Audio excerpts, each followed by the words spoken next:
La segunda enmienda que genera el derecho constitucional de los norteamericanos a portar armas no tiene justificación en el siglo XXI. Esa era una necesidad del siglo XVIII. Pero además la segunda enmienda, que está inspirada en derechos naturales, tampoco tiene justificación filosófica. Esa segunda enmienda no se justifica ni políticamente, ni filosóficamente, ni jurídicamente. Es tiempo ya de que la clase política y académica norteamericana desafíe esa segunda enmienda.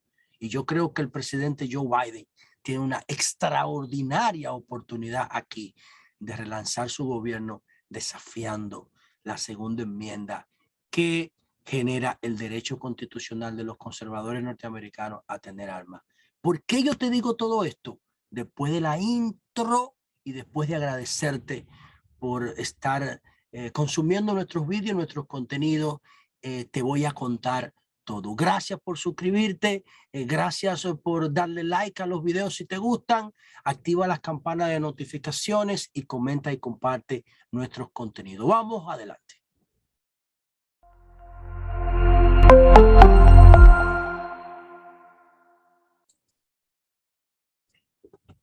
Bien, señores, hemos estado sacudidos con la imagen de la matanza de 19 niños y 2 profesores en Texas, y también la imagen de el muerto número 23, que es Salvador Ramos.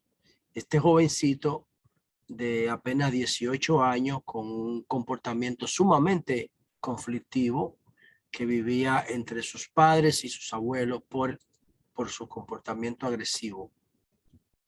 Y entonces lo último que sabemos de Salvador Ramos es un testimonio de su mejor amigo. Que contó cómo él era y cómo las autoridades tuvieron tiempo de prevenir esta matanza. ¿Por qué? Porque Salvador Ramos cumplió años hace 10 días, el 16 de mayo, cumplió 18 años, y en Texas, si tú cumples 18 años, ya tú puedes comprar armas. 18 años. El mismo día que él cumplió años, se compró el rifle. El mismo día.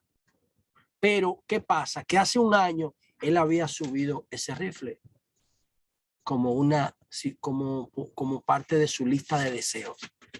Y cuenta a su amigo que él era un tipo que se cortaba la cara por diversión, se auto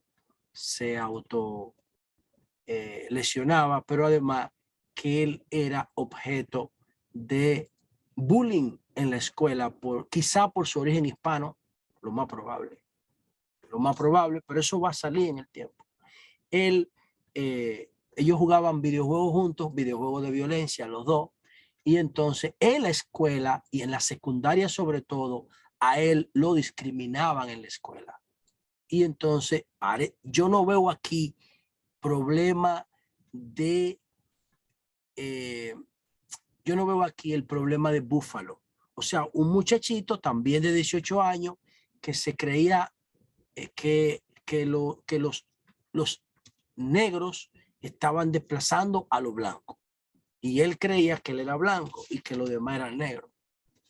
Y que él entendía que los negros eran un peligro para ellos por toda el analfabetismo que se transmite en esa teoría conspirativa. Y él cogió un arma y mató todas las personas negras que estaban en su entorno, 12 en Búfalo y 2 blancos.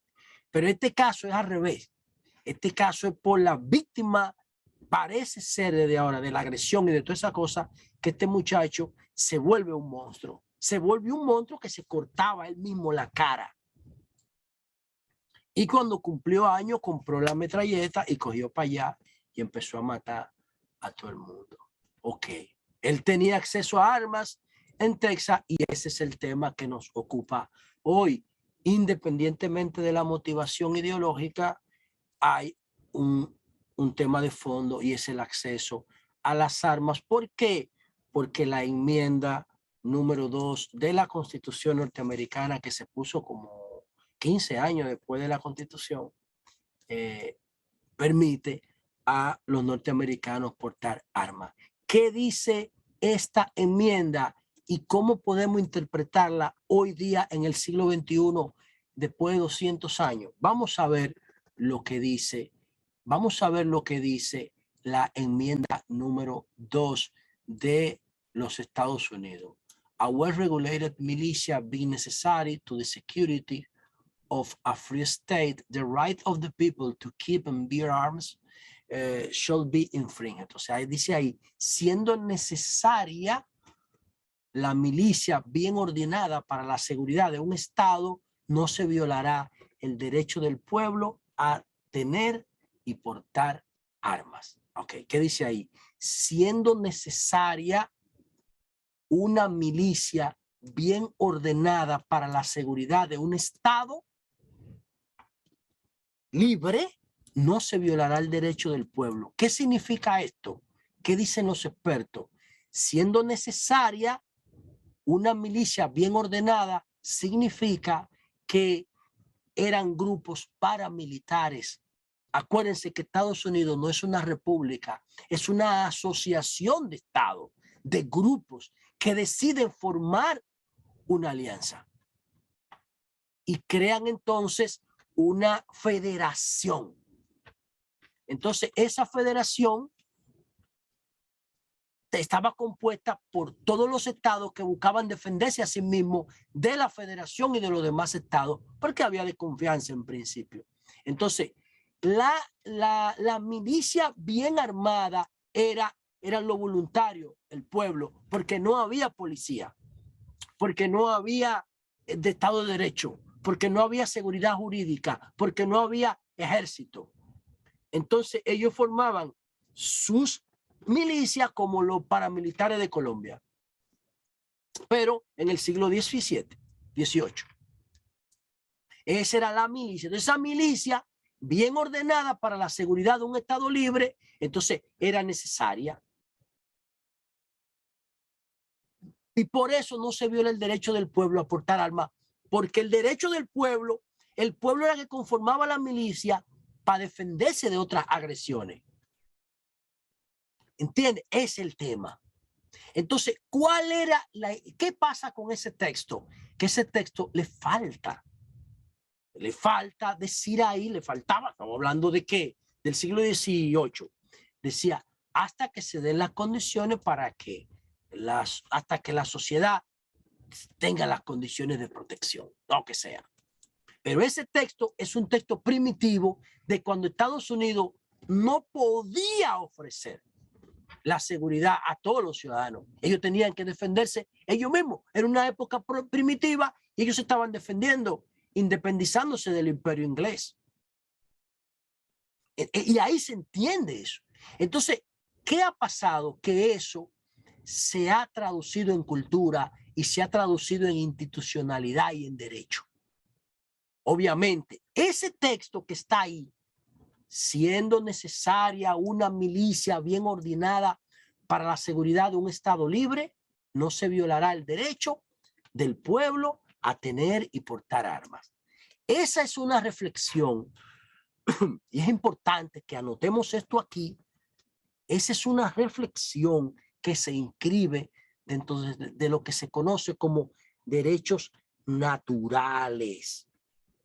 Y los derechos naturales fueron concebidos por una escuela filosófica que se llama empirismo o humanismo. ¿Quién es el padre del empirismo? John Locke, un filósofo, médico inglés que junto a Martín Lutero, Adam Smith, Thomas Paine, déjame ver quién más, son los mayores, ahorita lo voy a mencionar, me faltan 2 o 3, son los filósofos de la época que más influyeron en la independencia norteamericana. Y ellos entendían que la sociedad, el hombre tenía derechos naturales, derechos de libertad, que es lo que dice ahí, por el hecho de ser hombre, derechos de libertad, derecho de expresión, derecho de propiedad.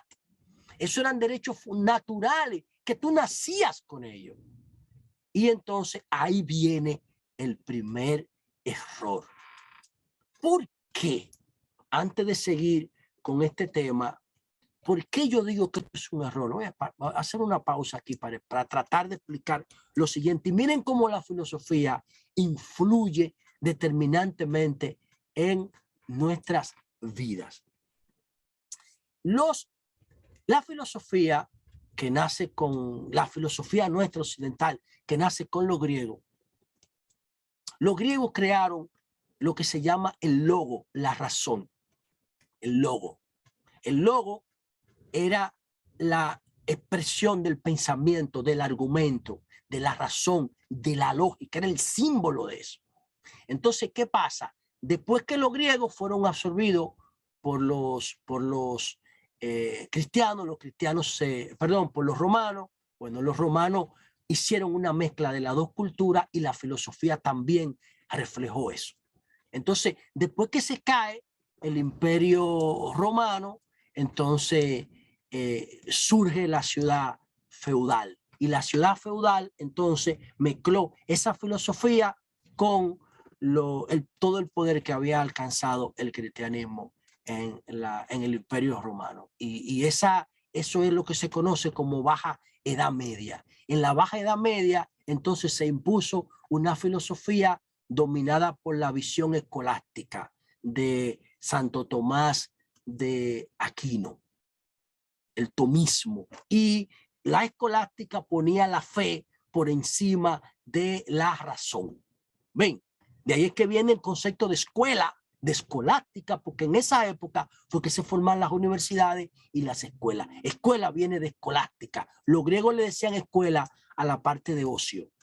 Pero ya en la Edad Media, una de las edades más atrasadas de la humanidad, pero también se entiende como parte de un proceso de camino hacia la modernización. En esa época, entonces, el control de la religión impuso una filosofía escolástica. Y ahí la fe, interpretando ellos a los griegos también, la fe estaba por encima de la ciencia y de la razón. ¿De cuál razón? De la razón del logo, de la razón del argumento, de la razón de la lógica. ¿Qué pasó al final del feudalismo, de la Edad Media? Se creó un movimiento que daría lugar a el Renacimiento. Ese movimiento se llamó humanismo. El humanismo o empirismo, pero sobre todo el humanismo. En ese humanismo es que está Martín Lutero, en Tomás Moro, Erasmo de Rotterdam, en ese humanismo. ¿Y qué pasa con el humanismo? Que después daría lugar al empirismo de John Locke, el padre filosófico o uno de los padres filosóficos, no solamente de Estados Unidos, sino de lo que llaman los libertarios, eso que promueve la muchacha que es de Guatemala, que se llama Gloria Reyes, que habla de libertario y de todo ese tipo de cosas. Entonces, eso es. Entonces ellos agarraron y sustituyeron a Dios, que era lo que promovía la escolástica como centro del mundo y de todas las cosas, lo sustituyeron por el hombre. Lo sustituyeron por el hombre. Entonces, cuando sustituyen a Dios por el hombre, crean el humanismo y le atribuyen al humano los valores que la escolástica y que las sociedades anteriores del feudalismo le atribuían a Dios. Se lo atribuyeron ellos. Se lo atribuyeron ellos con reflexiones realmente durísimas que ponen a la gente a pensar. Ese mismo John Locke. John Locke decía que era un tipo brillante. Él decía, oigan esta frase de John Locke: cada hombre tiene una propiedad en su propia persona. O sea, yo soy dueño de lo mío, yo nazco con esta propiedad. A esta propiedad ningún otro cuerpo tiene derecho. O sea, él estaba atacando la esclavitud con eso. Sino él mismo. el trabajo de su cuerpo y de sus manos son propiamente suyos. Y él es dueño de todo lo que él retire de lo que la naturaleza provee. O sea, con mi mano yo siembro un árbol, cosecho un fruto y ese fruto es mío y eso es lo que él le llama propiedad privada. Lo que yo retiro de lo que la naturaleza provee con mis manos. Oigan esa vaina, eso es John Locke. De todo lo que retire con mis manos de lo que la naturaleza provee. Eso mezclado con su labor le hizo el gozo de algo que es solamente suyo, su propiedad. Por lo tanto, lo convierte en dueño de su propiedad. Eso es lo que dice John Locke. Ahora, ¿qué ocurre? Que por nacimiento, por default, no es verdad que tú tienes derechos naturales. No. Tú no eres dueño de todo tu entorno. Eso no es verdad. Tú estás en la cima de la cadena alimenticia por un proceso evolutivo. Pero John Locke no podía saber eso. Porque todavía no sabía nada de la evolución. Todavía no existía el telescopio, ni el microscopio, ni el laboratorio. Todavía no se sabía nada. No se sabía nada de eso. Entonces, él entendía que por nacer, como tú eras el centro del universo, no se sabía nada. Entonces, John Locke lo que hizo fue que interpretó. ¿Y cómo él interpretó su entorno? Y para mí este es de todo lo que yo estoy haciendo aquí. ¿Cómo él interpretó esto? Bueno, él hizo lo que hizo John Locke y lo que hicieron todos los empiristas y lo que hicieron todos los humanistas fue que hicieron lo siguiente. Los griegos, cuando empezaron a promover la razón como herramienta para el entendimiento y la construcción de la verdad, el logo, lo dejaron en ese punto. ¿Por qué? Bueno, porque era una sociedad que tampoco tenía las herramientas, era súper atrasada, pero tenían una inteligencia sobrenatural y entendieron, después de haber creado todos los mitos, entendieron que había que ir más allá de los sentidos y crearon la razón. Entonces, ¿qué es lo que hace el movimiento humanístico que se desprende del feudalismo? Pone al hombre al centro como sustitución de Dios del problema filosófico y quita la razón. Quita la razón como herramienta de análisis y pone los sentidos. Y John Locke y David Hume, que es otro de los padres de los que inspiraron la fundación norteamericana, David Hume, John Locke, Martín Lutero, ¿qué dicen ellos? No. Es imposible llegar al conocimiento sin los sentidos, sin la experiencia sensorial. Por eso, la ciencia, después, creo que un siglo después, Augusto Comte, el padre de la sociología, divide la ciencia en ciencias empíricas y ciencias formales. ¿Cuáles son las ciencias formales? Las que trabajan el logo, las que trabajan la abstracción, las que trabajan la razón, las que trabajan la lógica, las que trabajan la matemática. ¿Y cuáles son las ciencias empíricas? Las que trabajan la interpretación de los hechos. Una interpretación que puede ser verdad o no, aproximada o lejana. Entonces eso se llama ciencias naturales. Las ciencias naturales, las ciencias químicas y las ciencias sociales. Eso se llama ciencia empírica. ¿Quién es el padre del empirismo? John Locke. John Locke. Entonces ellos interpretaban la realidad con su sentido. Mientras había otra escuela que se llamaba los racionalistas que interpretaban la realidad con la razón. ¿Quién es el padre del racionalismo? Se llama René Descartes, entre otros, pero René Descartes, el alemán. El discurso del método, el cartesianismo, que decía que solamente se llegaba a la verdad descomponiendo el objeto observado en todas sus partes por el método deductivo, no por los sentidos. Lo que yo estoy diciendo aquí, señores, es una locura. Porque eso es lo que nos puede hacer a nosotros entender por qué los norteamericanos de esa época entendieron que ellos tenían derechos naturales. Eso se lo metieron en la cabeza los empiristas de la época. Ah, los empiristas, ¿por qué? Bueno, porque eran protestantes que venían enfrentando a la monarquía inglesa, como Lutero enfrentó a la iglesia que estaba asociada con la monarquía.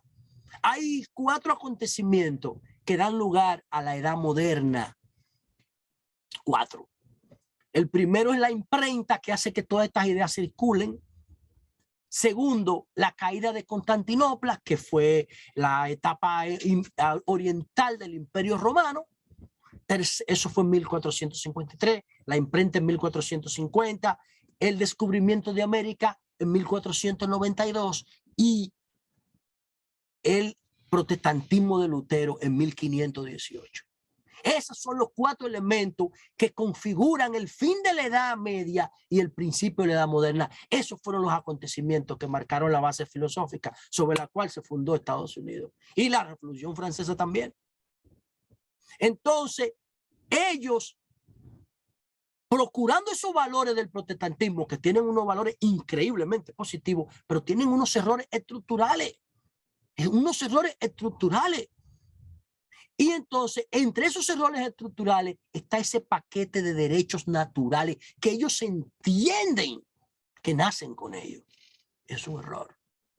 Es un error. Los seres humanos no somos dueños del planeta. Estamos encima porque somos más fuertes. Pero independientemente de que estemos encima, lo que tenemos es que saber si es cierto que nosotros tenemos derechos naturales. ¿No?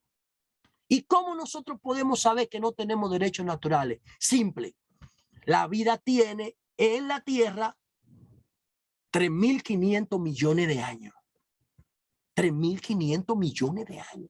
¿Y cuántos años tenemos los humanos viviendo en civilización? 10.000 años. Entonces, si tú pones 3.500 millones de años y pones 10.000 años al lado, el tiempo que nosotros tenemos en la Tierra es insignificante.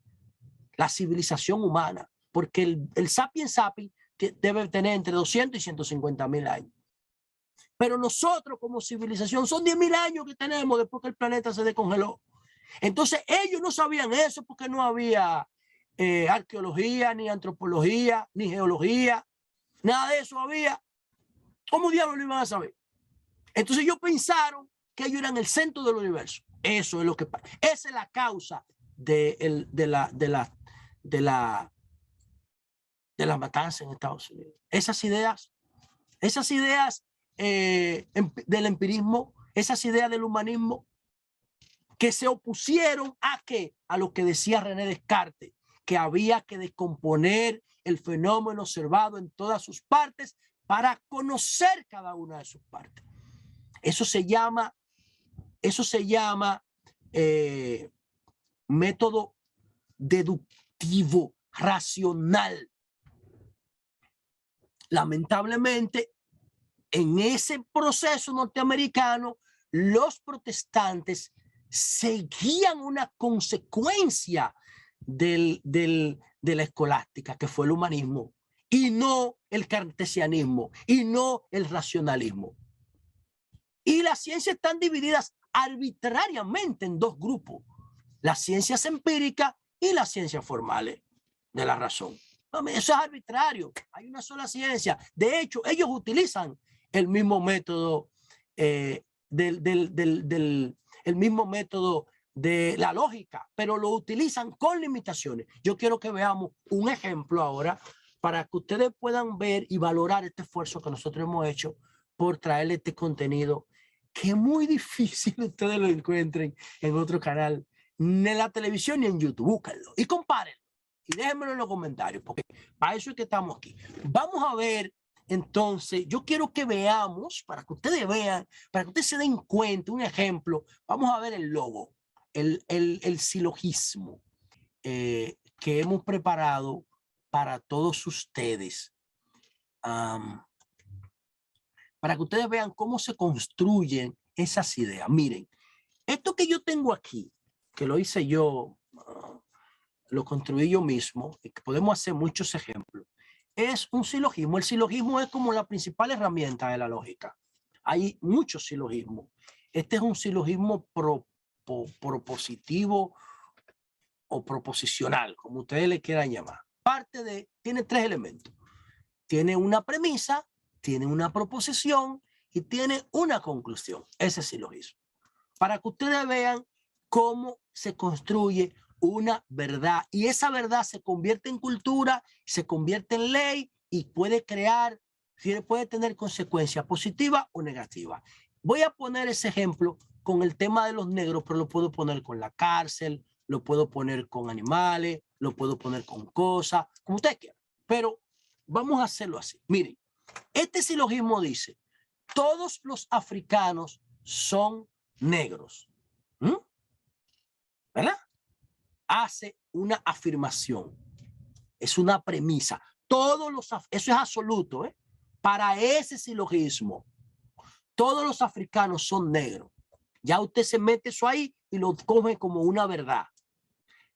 Ahora, ¿qué dice la proposición? La proposición dice, Juan es africano. Juan es africano. Lo condiciona. Entonces, si Juan es africano, obligatoriamente Juan es negro. Entonces concluye que Juan es negro porque Juan es africano y la premisa dice que todos los africanos son negros.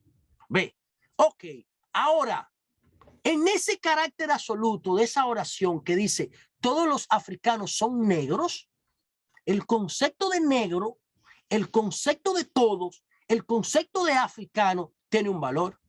¿Realmente tú puedes saber si todos los africanos son negros? Bueno, para tú saber que todos los africanos son negros, tú tienes que ir a África y contarlos y verificarlo. Tú tienes que descomponer el concepto de todos en sus partes, que es lo que dice Descartes. Ahora, si tú te basas de los documentales que tú escuchas y que tú ves, tú dices, sí, todos los africanos son negros. Y tú lo das por sentado, porque tú tienes una percepción sensorial, influenciada, que es lo que le pasa a los empíricos, que se basan en la experiencia y en los sentidos para llegar a la verdad. Descartes decía, no. Tú tienes que descomponer el objeto observado. ¿Cuál es el objeto observado en este caso? Los africanos. Todos son negros, está bien. Si tú llegaste a esa conclusión porque lo contaste y lo verificaste a cada uno, entonces esa está bien. Ahora, el concepto de negro. Si le aplicamos la percepción de los sentidos al concepto de negro, ¿qué nos queda? ¿Qué pasa con lo negro? ¿Qué pasa con lo negro en la cultura? Tiene un signo negativo. ¿Por qué tiene un signo negativo? Tiene un signo negativo lo negro porque está asociado a la ausencia de luz. ¿Qué significa día? ¿Qué significa Dios? Dios, cuando usted lo descompone etimológicamente, significa Deu, día, sol, luz, lo mismo que día.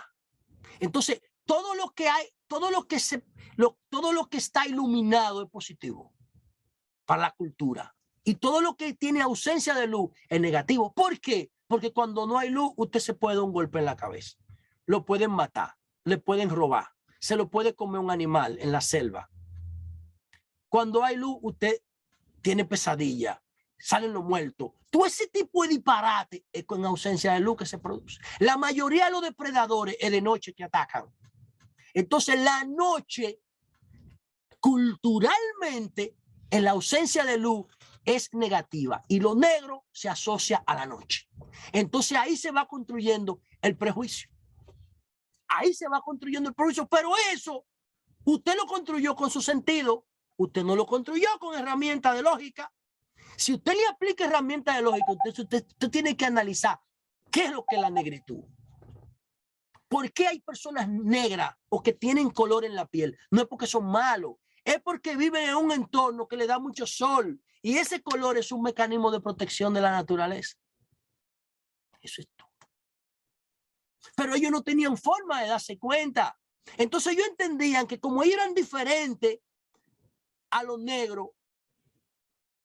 Entonces ellos tenían derechos naturales y los negros no. Porque esos derechos naturales, aunque la reflexión que le leí ahorita de John Locke no habla de blancos, ellos la interpretaron como ellos querían. Porque es un problema de interpretación, no de ciencia. Entonces ellos vinieron de Inglaterra, mataron a todos los indígenas que había aquí en América, le quitaron todas sus posesiones, toda su tierra, toda su vaina, y esclavizaron a los negros que los españoles y los ingleses traían para acá a sustituir indígenas. Porque lo que estaban haciendo era interpretaciones de los procesos. No tenían las herramientas para entenderlos como proponía Descartes. Y para mí, ese es la base. Y la sociedad actual, las generaciones actuales en Estados Unidos tienen que corregir eso, educando a sus hijos en ciencia, no en creencia, para mí. Entonces, ¿qué pasa ahora en Estados Unidos después de todas estas matanzas? Vamos a ver un gráfico de el archivo. Es una ONG que lleva las estadísticas actualizadas. Aquí las tenemos en el día de hoy, en el mismo día de hoy.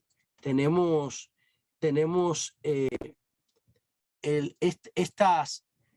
aquí tenemos al día de hoy, Gun Violence, archivo de la violencia con armas 2022, evidencia basada en búsquedas desde el año 2013. Ellos tienen esto actualizado, mírenlo aquí.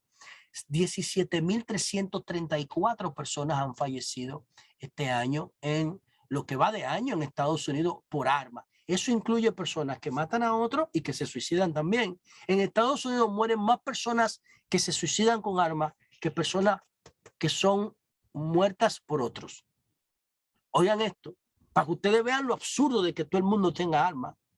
Eso es una cosa absurda, de que todo el mundo pueda tener armas con esos criterios que ellos la tienen. Ningún país del mundo, salvo Estados Unidos, tiene esa política de armas. Solo Yemen siempre está en guerra. Siempre está en guerra. Yemen es el que está segundo después de Estados Unidos en tenencia y porte de armas. Eso es una locura. Entonces, aquí están las personas que han muerto y dónde han muerto en este año 2022. Miren ese mapa norteamericano teñido de sangre, señores, proyectado por esta institución de Gun Violence. El comportamiento y aquí están los números de niños que han muerto, 141, los tiroteos masivos que se han producido este año, 10 los tiroteos en masa, sin muerte 214, 10, déjame ver, ahí están la muerte 214 en 10 tiroteos. Y ahí están todas las estadísticas. Voy a compartir esto con mis redes porque me parece un website demasiado interesante. Aquí están por años.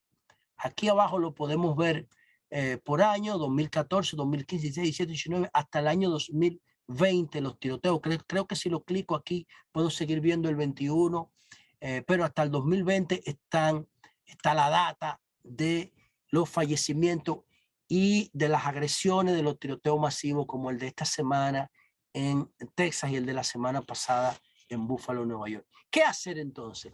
Porque nosotros no hacemos ningún análisis sin propuesta, casi ninguno.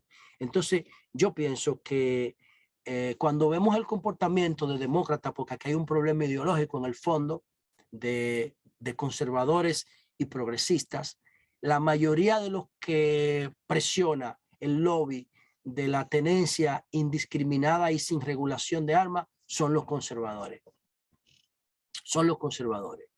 Pero los conservadores, por lo menos en este siglo, casi nunca tienen la mayoría. Pueden ganar las elecciones porque Estados Unidos tiene un método de elecciones arcaico, igual que la política de armas. Pero los demócratas siempre ganan la mayoría. Siempre. O sea, cuando Trump le ganó a Hillary ganó la mayoría. Y cuando George W. Bush le ganó al vicepresidente de Clinton, ¿cómo se me va ese nombre? búscame ahí el vicepresidente, déjame ver, que fue en el 2000, que George W. Bush le ganó al presidente, al vicepresidente del documental sobre el medio ambiente. Bueno, eso también ganó el Partido Demócrata la mayoría. Esa mayoría está de acuerdo con regular las armas. Lo que pasa es que el referéndum en Estados Unidos no tiene un carácter nacional. Cada estado pudiera tener política de armas distintas, pero yo creo que el presidente Joe Biden, que hoy sigue hablando por Twitter en el tema, déjame ver lo que planteó Joe Biden en el día de hoy, lo que plantea Joe Biden en el día de hoy. El Congreso necesita aprobar los controles, las revisiones, a aprobar una actualización, una modernización del sistema de revisión para aprobación de armas. Cuando una persona va a comprar un arma, el FBI tiene que depurarla, pero si en 72 horas no responde, la persona tiene derecho a comprarla. Y esas revisiones tienen que estar atadas a capas de gobierno electrónico para que si una persona tiene antecedentes, el FBI pueda acceder a ello de una vez. Si una persona tiene problemas mentales, el FBI puede... Pero además, las etiquetas electrónicas para monitorear las redes. Ayer, miren ayer, yo subí la película Madre Paralela de Almodóvar en Instagram ayer y miren lo que me puso Instagram aquí a ver. Miren lo que me puso Instagram. Yo subí la película de Almodóvar, es un seno, Madre Paralela, y yo la subí a Instagram, pasó una prueba y de una vez me lo bloqueó. Miren, me mandó un strike. ¿Y qué dice ahí? Se eliminó tu publicación, incumple nuestras reglas comunitarias. Tu publicación incumple las reglas comunitarias. Y dice aquí, definimos las reglas sobre desnudo. Definimos los desnudos como desnudo en lo que se muestran nalgas, pezones femeninos, excepto el contexto de la lactancia. Yo puse un contexto de lactancia y me tumbaron la publicación. Es un algoritmo. Entonces, así mismo ellos deben hacer con los rifles, así mismo, y mandárselo al FBI, porque es un asunto de seguridad nacional. Y que también hay una encuesta que la vi, la mayoría absoluta de los demócratas está en favor de la regulación de las armas y casi la mitad de los republicanos. O sea que Joe Biden, que ha tenido una presidencia de muy bajo perfil y que tiene un problema serio de popularidad, pudiera aprovechar esto y convertirlo en una oportunidad, no solamente para sacar a Estados Unidos de esta tragedia. Señores, yo estoy hablando como si yo fuera norteamericano. ¿Por qué? Porque yo tengo más de 2 millones de dominicanos allá. ¿Entiendes? Es que es lo mismo. Es que es lo mismo. Nosotros somos una extensión de Estados Unidos, culturalmente hablando, la ropa, la comida, la música, la tecnología, todo. El dinero, toda la vaina. La tecnología, todo. Y cuando matan a un niño norteamericano, pues a mí me duele como si fuera dominicano. Entonces, ¿qué ver con eso? Y yo creo que cada quien tiene que hacer su aporte. Y Joe Biden pudiera relanzar su presidencia si agarra este problema por los cuernos, coño. Y convoca a la sociedad y hace un referéndum aunque no sea vinculante. Porque hay elecciones en noviembre. Aunque no sea vinculante, un referéndum nacional. ¿Qué quiere el pueblo norteamericano que hagamos con las armas? No podemos darle la misma vigencia a un texto de 1789 en el siglo XXI que no dice lo mismo ya. Ya la sociedad no tiene que tener armas porque el ejército norteamericano la protege. La protege el FBI, la protege la CIA, la protege las policías estatales. La protege todo el mundo. No es verdad que los norteamericanos están en peligro si sueltan sus armas. Eso es un argumento conservador, lleno de miedo, de teorías de conspiración, de fake news. Y yo pienso que los demócratas tienen una oportunidad. Lo hizo Bill Clinton, intentó regular las armas. Lo hizo Barack Obama, lo intentó y se la bloquearon. ¿Y cuál fue la respuesta de Trump a la propuesta de Barack Obama? No. Que los profesores tengan armas también. Coño, un profesor que lo que sabe da clase, de que tengo un fusil. Y cuando vea entrarte a tiro, entrale tú a tiro a ellos, los muchachitos que se escondan. ¿Tú entiendes? Eso parece una burla, viejo, a la inteligencia. Un profesor no tiene que portar armas, tiene que portar libros. Entonces yo creo que aquí hay una oportunidad. Los fundadores norteamericanos, los fundadores del primer país, señores, que se gobierna con un presidente, porque antes, recuerden ustedes que había monarquía y había reyes y corte y todo ese tipo de disparate, pero aquí hubo un grupo de hombres que dijo, no, nosotros vamos a hacer algo distinto. Samuel Adams, Patrick Henry, John Adams, Benjamin Franklin, Thomas Jefferson, Thomas Paine, que a veces no lo mete en el grupo, pero uno de los filósofos más influyentes en esa generación histórica, Thomas Paine, que debe ponerlo junto a John Locke ahí, y deben ponerlo junto a Martín Lutero, George Washington, James Madison, Alexander Hamilton. Ahí hay 7, pero ahí no está Patrick Henry, y ahí no está tampoco Thomas Paine, pero sí está John Jay. Entonces, ¿qué ocurre? Que esos héroes norteamericanos hicieron un gran trabajo, pero no podían, su visión no podía soportar todo el tiempo que venía en el futuro. Ya pasaron 200 años. Es tiempo de que las nuevas generaciones norteamericanas,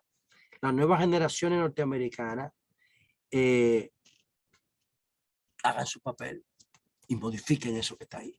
Yo estoy seguro que la mayoría de los norteamericanos, si le preguntan en un plebiscito, en un referéndum, quieren que modifiquen eso. Porque eso está llenando de luto, de terror y de miedo a la sociedad norteamericana. Realmente, señores, yo creo que con esta reflexión nosotros hemos puesto un granito. ¿Y por qué yo digo esto? Ah, Luis, tú te pones a hablar. Sí, ¿sabe por qué? Porque los dominicanos influyen allá en los demócratas. Nosotros tenemos demócratas en el Congreso norteamericano. Y no solamente porque Adriano Espaillá, porque está en el Congreso. No, no, no. Es que Adriano Espaillá es un líder demócrata. Y ve videos como estos de nosotros. Y a partir de aquí puede construir opiniones. Y repito, esto es una oportunidad para relanzar el gobierno de Joe Biden. Sobre todo porque si esto se va a un debate filosófico, la segunda enmienda pierde. Porque la segunda enmienda no está basada en las necesidades reales. Esas necesidades son del siglo XVIII. Esas necesidades son del siglo XVIII y ya estamos en el siglo XXI. Y esas necesidades no existen. Y los derechos naturales que forjaron esa necesidad son un error filosófico porque no tenían herramientas para investigar. También no se sustenta ni filosóficamente, ni políticamente, ni jurídicamente. La enmienda 2 no se sustenta. Y por eso yo pienso que si Joe Biden enfrenta la enmienda 2 que justifica la tenencia de armas, Joe Biden pasaría a la historia como uno de los presidentes más comprometidos con la paz y le daría un giro total a su gobierno y a su mandato.